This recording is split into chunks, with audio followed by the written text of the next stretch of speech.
Okay, so I'm baking. I'm baking. No, I'm not the best cook out there, but that's what's so nice about Epicure, is that it doesn't matter how much of a lousy cook I am. Everything always tastes great. I'm so lucky. So what I've done here is I've melted a 1/4 cup of butter and 3/4 cups of milk, and I've added 2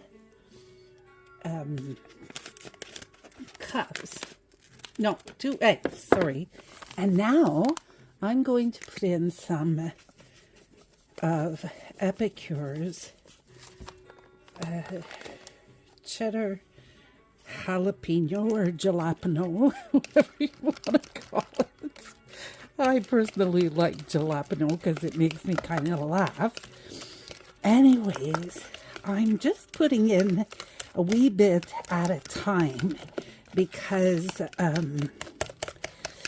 it's easier for me to mix if I just put in a bit at a time. But if you have a mixer, then just plop the whole thing in. Now, the strange thing, because of course Gigi does strange best, is this isn't just going to be a regular shortbread per se. So I'm just going to get this mixed up and I'll be right back. Hey, so I'm back. I've mixed my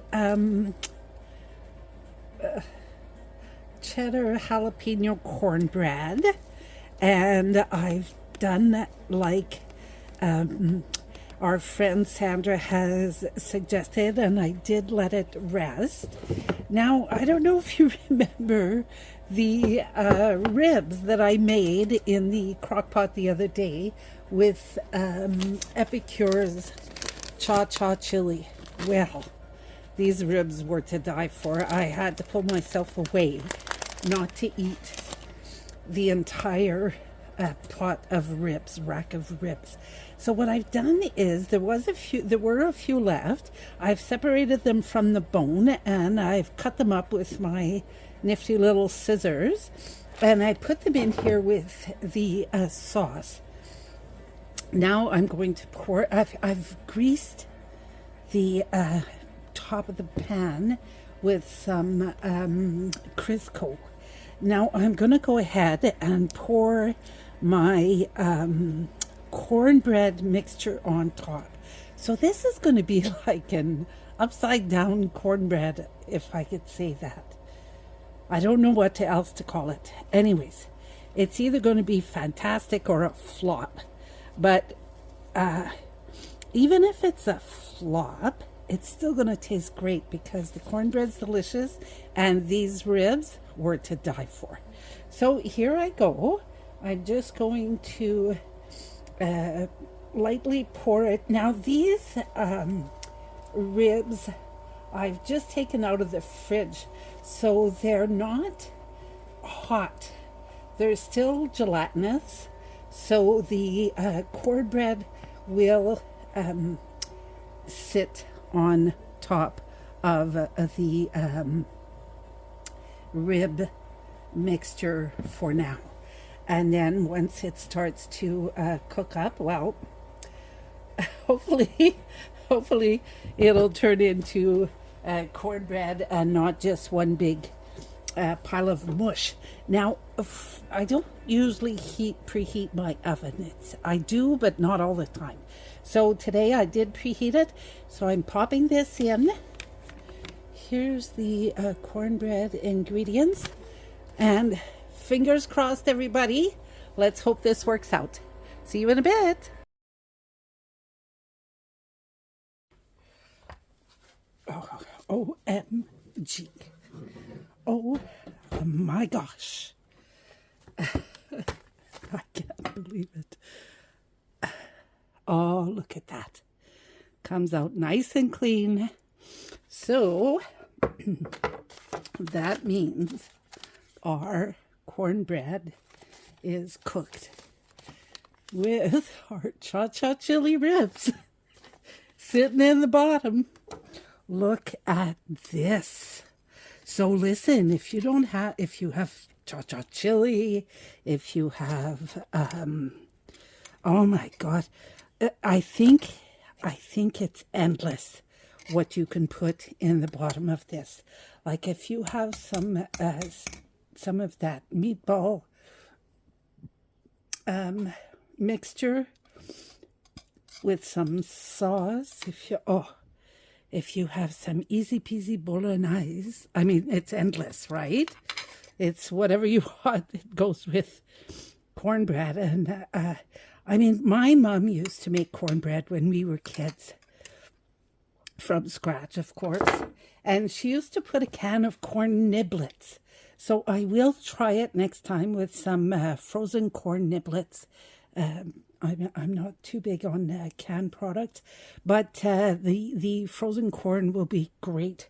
So just to give you a little peekaboo, look at this, right? So there's our ribs down in the bottom, just waiting for us. Now I will let this cool a little bit because it is a wee bit hot. But just to show you, look at this, right? Oh my gosh.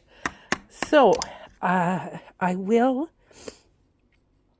confess here. I don't know if it's a confession so much as just some boring information. But